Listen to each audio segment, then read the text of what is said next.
Assalamualaikum warahmatullahi wabarakatuh. Nama saya Daneswari Suciananda dengan NIM belakang 153. Pada kesempatan kali ini saya akan menyampaikan materi Sistem Informasi untuk Keunggulan Kompetitif.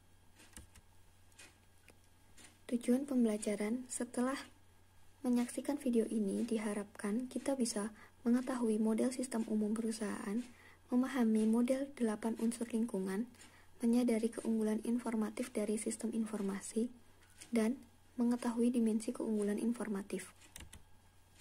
Yang pertama, perusahaan dan lingkungannya.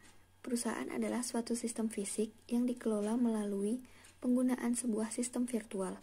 Lingkungan dapat bervariasi dari lingkungan satu ke lingkungan lainnya. Model sistem umum perusahaan ada beberapa komponen yang saling berkaitan. Yang pertama, aliran sumber daya fisik. Sumber daya fisik sebuah perusahaan meliputi pegawai, bahan baku, mesin, dan uang. Yang kedua, aliran sumber daya virtual.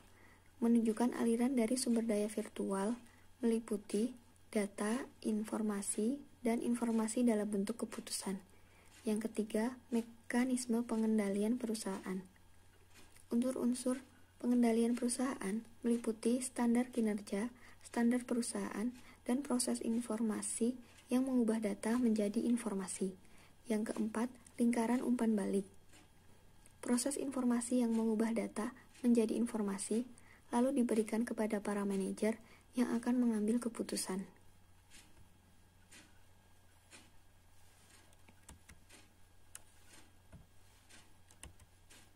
Perusahaan di dalam lingkungannya. Lingkungan dari suatu organisasi bisnis terdiri dari pemasok, pelanggan, serikat buruh, masyarakat, pemegang saham, pesaing, pemerintah, dan masyarakat global. Aliran sumber daya fisik dari pemasok di dalam lingkungan perusahaan kepada pelanggannya melalui suatu jalur disebut supply chain. Supply chain management terdiri dari aktivitas-aktivitas berikut.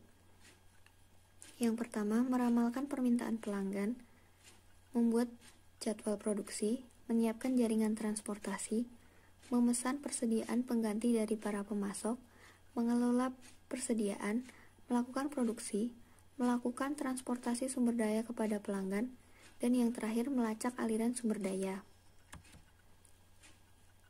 Sistem elektronik. Seiring mengalirnya sumber daya melalui rantai pasokan, mereka akan dilacak secara otomatis langkah demi langkah. Kemampuan melacak aliran sumber daya ini memberikan kontribusi pada manajemen rantai pasokan. Manajemen rantai pasokan dan sistem perencanaan sumber daya usaha merupakan salah satu aspek Enterprise Resource Planning yang memiliki peranan penting dalam operasi. Dalam hal ini, perpindahan data akan terfasilitasi dan menerima keuntungan. Seiring dengan perusahaan memenuhi kebutuhan produk dan jasa para pelanggannya, perusahaan tersebut akan berusaha untuk mendapatkan keunggulan di atas para pesaingnya. Competitive leverage mengacu pada penggunaan informasi untuk mendapatkan leverage di dalam pasar. Sistem informasi dapat digunakan untuk memberikan keunggulan kompetitif kepada perusahaan. Pendukung utama keunggulan kompetitif adalah Michael Porter yang mengembangkan konsep rantai nilai. Perusahaan juga dapat mengaitkan rantai nilainya dengan rantai nilai para anggota jalur distribusinya, sehingga menciptakan suatu sistem nilai atau value system. Berikut adalah value chain. Value chain terdiri dari aktivitas utama yang memuat 5 bagian dan aktivitas pendukung yang memuat 4 bagian. Dan juga di sebelah kiri ada margin, yaitu selisih dari kedua aktivitas tersebut. Dimensi keunggulan kompetitif itu ada 3. Yang pertama, keunggulan strategis atau strategic advantage. Keunggulan yang memiliki dampak fundamental dalam membentuk operasi perusahaan. Yang kedua, keunggulan taktis atau tactical advantage. Sebuah perusahaan mendapatkan keunggulan taktis ketika perusahaan tersebut mengimplementasikan strategi dengan cara yang lebih baik daripada pesaingnya. Yang ketiga, keunggulan operasional atau operational advantage. Keunggulan yang berhubungan dengan transaksi dan proses sehari-hari. Disinilah sistem informasi akan berinteraksi secara langsung dengan proses.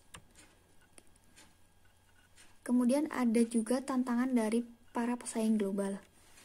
Perusahaan multinasional adalah perusahaan yang beroperasi lintas produk, lintas pasar, negara, dan budaya.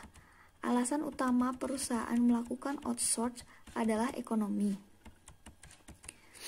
Selain itu, tantangan-tantangan yang lain yaitu kebutuhan khusus untuk pemrosesan informasi di perusahaan multinasional, kebutuhan khusus untuk koordinasi di perusahaan multinasional, dan keuntungan koordinasi.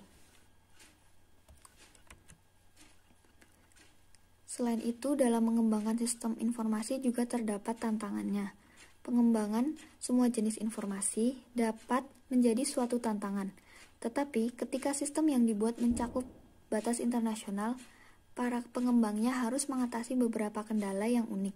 Beberapa kendala yang harus dihadapi pengembang global information system yaitu kendala-kendala politis, rintangan budaya dan komunikasi, masalah-masalah teknologi, dan kurangnya dukungan dari manajemen anak perusahaan. Selanjutnya, manajemen pengetahuan. Sumber daya informasi sebuah perusahaan terdiri atas piranti keras komputer, piranti lunak komputer, spesialis informasi pengguna, fasilitas, database, dan informasi. Sifat manajemen pengetahuan yang berubah-ubah. Manajemen pengetahuan pada awalnya berfokus pada sistem pemrosesan transaksi yang akan memproses pesanan pelanggan, membuat catatan persediaan, menghitung jumlah gaji, dan tugas-tugas lain yang serupa. Selanjutnya yaitu dimensi informasi. Ketika pengembang sistem mendefinisikan output yang diberikan oleh prosesor informasi, mereka akan mempertimbangkan 4 dimensi dasar informasi, yaitu relevansi, akurasi, ketepatan waktu, dan kelengkapan. Kemudian, yang terakhir adalah perencanaan strategis untuk sumber daya informasi.